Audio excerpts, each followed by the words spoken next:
call it the rapid e-learning story is kind of the framework I use. Actually, if you see me in other presentations, I've kind of developed this framework based on my experiences talking to people, and we'll kind of go through that, but it's kind of something that I think works well to kind of see how people have kind of gotten into e-learning, and then it really isn't a bad framework to think about just your own development from an e-learning perspective. So we'll talk about that tonight. What you have up here is the blog address. How many people here read the Rapid eLearning blog? All right, well then you can ignore that first line. So there's my email address as well. So if you ever have any questions or anything, feel free to email me. They don't have to be articulate questions. If you have e-learning questions, I had a lady today email me about how to change a picture on the PowerPoint file. So anything you have a question about, if I can't answer it, at least try to get you pointed in the right direction. And then if you're on Twitter, you can follow the tweets. I always tell people like half the stuff I do is nonsense, so I'd already apologize if I offend you, because if you do follow me on Twitter, I probably will. And then the last thing that's probably most important for you guys is this link the link here, and it's all case sensitive with Bitly, but on that link I've put a whole bunch of resources and tutorials and a lot of the stuff that we'll talk about. Normally I would do this kind of thing as an all-day or half-day workshop, so we'll kind of jump through a lot of stuff, and you'll probably leave going, you touched on a lot of things, but I'm kind of stumped on what I'm supposed to do. So you can go to that link, and there are a lot of resources and things to kind of move you in that direction. If you forget that it's case sensitive, just email me and I'll remind you it's case sensitive. There's a lot of really cool resources in there. And then I've got the notes from last night, and then from tonight I'll put those up there as well as soon as I can. Anybody here work for Comcast? All right. I just wanted to be safe before I said anything. No, but as soon as I can get my internet stuff working, I'll get it up there. All right, so the rapid e-learning story. This is kind of I want to start with the story. So when I first started, this was 4 or 5 years ago. I was at a e-learning the eLearning Guild's DevLearn conference, and they had just started those demo fests. Has anybody gone to the demo fest? They're actually that's one of my favorite parts of the conference, because the thing is, you don't actually ever get to see other people's e-learning or the good stuff, right? Because it's always proprietary and all that. So the demo fest is kind of cool because they have all these different things, and you've got everything from real simple courses to really complex courses and all that. So I enjoy going to the demo fest and looking at the products there. So I was at this was early when they were first starting that, and I get in the demo fest. You always got to get your beer first. So I had my beer. I'm trying to paint the picture. So anyway, I had my beer. Walking around, and there's this. The cool demos, everybody's like crowded around that, and it's hard to get there. And there was this guy standing over there. Nobody was talking to him. So I thought, well, I'll go talk to this guy and see what he was doing. And he, all dressed up. Everybody else was kind of casual. And so when I got there, I could see, in about 30 seconds that his course wasn't all that great. And it's kind of one of the ones you just, you see thousands of these types of courses. And so I was thinking, well, this is why nobody's at this guy's table. And so I didn't want to be at the table either, but you kind of stuck, you make the eye contact and you have to talk and all that. So I was like, hey, what are you doing?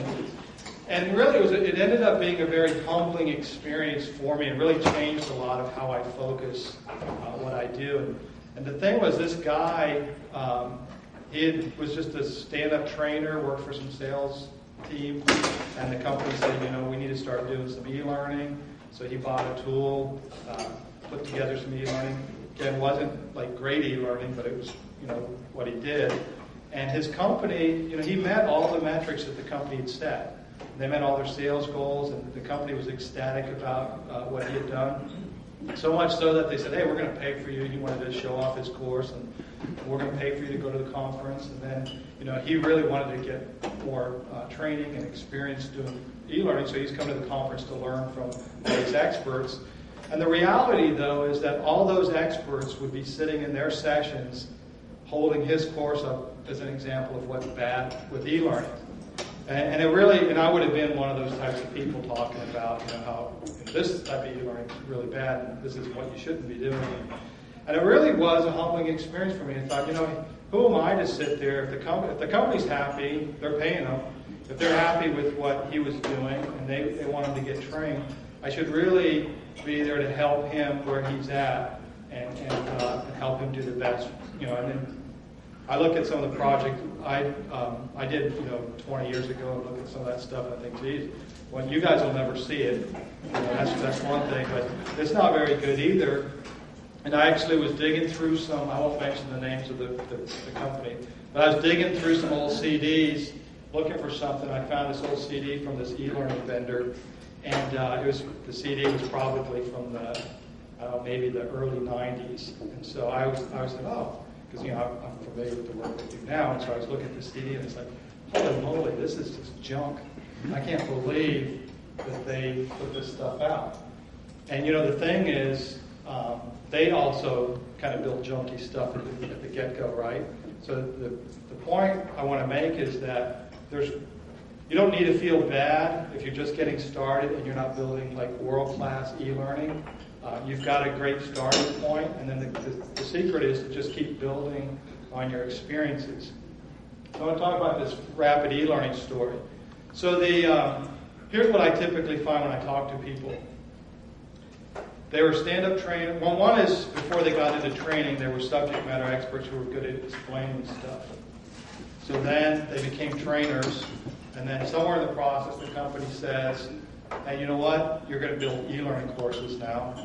And so they say, okay. So they go buy a rapid e-learning tool, and they start building courses, and everybody's happy because they've taken the PowerPoint files that everybody's using for their facilitated classes and all that. They converted the PowerPoint files they put online. Everybody's high-fiving. Look at how brilliant we are and all that stuff. And then somewhere in the process, people say, these things all kind of look like PowerPoint files. Can we make them look better? And so then the question is, well, what does that even mean? So then they go to that next stage, which is, how do we make the courses look better so they don't look like PowerPoint? And then which is a challenge because most people I talk to, and it doesn't matter if you're in a really big organization or a really small organization. I was talking to a pharmaceutical company once. They had all these people working on e-learning, 50, 60 people working on courses. And they were buying the software, doing all this stuff. They had this great commitment to training, and yet none of them had a budget when they were building e-learning. They couldn't even go out to iStock and buy photos. And so, which is, again, kind of a typical thing that I run into. So you got these people. I think that's my wife. She's probably wondering where I'm at. So the thing is, that question is, how do I make this course look more like an e-learning course? And then the question is, well, what does that even mean? And then that next stage, when you're got your courses looking nice, then people say, well, that's really not effective learning. You really need to make them interactive and more engaging and all of that. So that kind of is that process that I see. And, some of you have been nodding your heads. There's probably something. Who would say they can kind of relate to that? So probably at least half the people here can kind of relate to that. So I thought, that's really not a bad way to think about developing your e-learning. Why don't we focus on the basics, getting started, how do I take the content I have and get it ready to go. And maybe I'm not going to build the world-class e-learning at that point, but I'm going to build something that will be viable. And then that next step is, okay, what do I do to make it look good and make it, a better product that way? And then, how do I focus on the interactivity and all of that? So I was doing that. I presented that at the conference, and somebody said, well, if interactivity is kind of the place you want to go, why wouldn't you just start at the interactivity and make it engaging that way? Which is a good question. So fortunately, the week before that, I'd gotten this email. Did somebody send me an email about an engage question? Okay, good. So I got that question. If you've used Engage is probably like the easiest tool to use on the market because it's just a form. You drop some text in there, you hit publish, in 15 seconds, you've got this thing that looks good, right? And I always call it the rockstar tool because you don't have to do anything, and then you show people what you did, and they're oohing and ahhing, and you look like the rock star at work, but nobody really knows how easy it was for you to do that. So this guy had sent me this question about Engage, and so he sent this email, and what he had done is Engage has this interaction where you have an image, and you have it's called a guided image thing. It's got like the arrows and stuff that you click on, and the arrows kind of point at things, right? So it's designed that you can have as many arrows as you want pointing on there. Well, what he had done is he'd taken the Engage interaction, he had this picture, and he had like one arrow. Then he went to another slide, created another Engage interaction, had that same interaction, but had an arrow going the other way. Then he had another slide. So he had like 20 Engage interactions with all these arrows.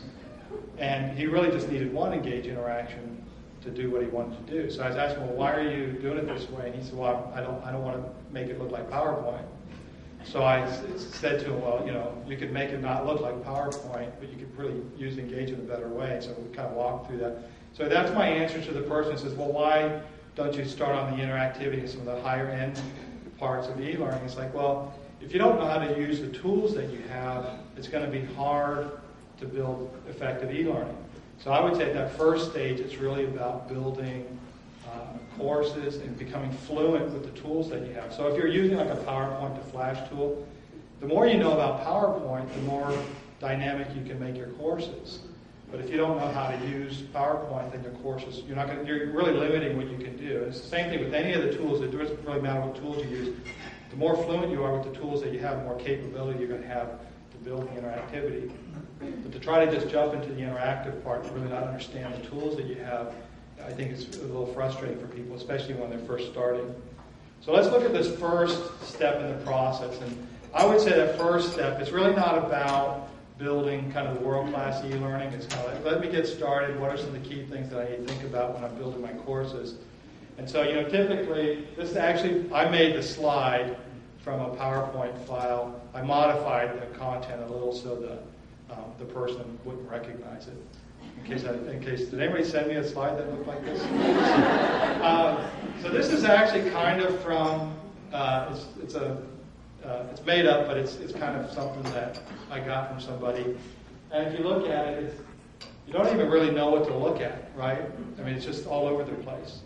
And so this is the basic PowerPoint thing. And if this is what you get, and a lot of times if you're working with subject matter experts, who've invested a lot of time finding, flower clip art and all that type of stuff, they don't want to give it up. You get these types of PowerPoint slides, right? And then you've got to figure out how to make them look better. So you might want to go, from that first step again, it's, how do I get to something that's a little bit more consistent, a little more readable, something that's going to work. Again, it's not dynamic e-learning at this point. It's just, how do I get to something that's going to be better than that starting point? And so this right here, if we go back and forth, this is the same content, but at least here you kind of know, you can glance through it, you can get a sense of what the content's about. So that first step, this will save you again some money on the master's program, right, on instructional design here. So basic course design, right? So people are here at one point, and you actually need to get them to this second point, right? So that's kind of why you're building training or courses, right? So you've got a point where they don't know something, and now you want to get them to one where they do know something, or they're able to do something. And so that then becomes the basis for your objectives and the basis for your assessment. So your objectives are, here are the things we want you to, the direction we want you to move in. The assessment is your way of assessing their level of understanding after they've gone through your course. Now, when I use objectives and assessment, it doesn't mean your objectives have to be bullet point. In this course you will learn. Well, does anybody work for the government?